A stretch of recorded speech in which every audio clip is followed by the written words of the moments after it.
মেঘলা, যাকে আমরা গরিব মেয়ে ভেবেছিলাম, আসলে কোটি টাকার মালিকের কন্যা। ছোটবেলায় তাকে আলাদা করে রাখা হয়েছিল, কিন্তু সে এখনও গরিব পরিবারকে নিজের পরিবার মনে করে। তার আসল পরিচয় ফাঁস হয়, আর গল্পের মোড় নেয় একেবারে চমকপ্রদভাবে। বড় একটি ১০০ কোটি টাকার প্রজেক্ট নিয়ে কোম্পানিতে ঝামেলা। অনেক চায় প্রজেক্টটা নিজের করে নিতে, কিন্তু মেঘলা সেটি দেয় রাতুলকে। রাতুল পেয়ে যায় সুযোগ, আর অনেক রাগে ফেটে পড়ে। এভাবেই শুরু হয় কোম্পানি ও প্রতিশোধের কাহিনী। মেঘলা রাতুলকে কাজ দেয়, কিন্তু কঠিন শর্ত আর অদ্ভুত পরীক্ষার মাধ্যমে। শর্তগুলো হলো ব্যাংকে ২০০ কোটি টাকা দেখানো, নিজের বাড়ি ছেড়ে দেওয়া এবং অপমানজনক কাজও করতে হবে, যেমন নিজেকে জুতা মারা। রাতুল সব কিছু সহ্য করে, কারণ সে কাজটা চায়।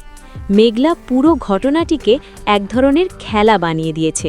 রাতুল অনুভব করে মেঘলা তাকে বিশ্বাসঘাতকতা করেছে। সে ডিভোর্সের সিদ্ধান্ত নেয়।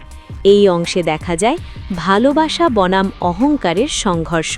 রাতুল ব্যাংক থেকে বিশাল লোন নেয়, সুদ ২০ ভাগ, এবং শর্ত কোম্পানি ছাড়লে ১৫ দিনের মধ্যে টাকা ফেরত দিতে হবে।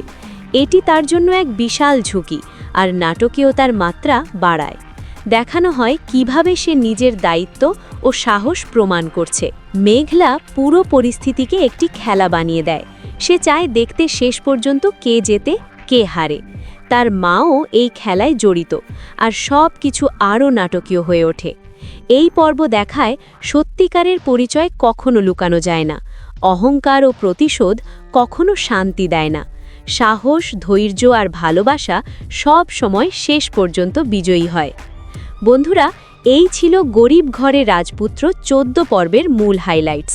আপনি চাইলে এই পর্ব থেকে নিজের জীবনেও সাহস, ধৈর্য আর সততার শিক্ষা নিতে পারেন।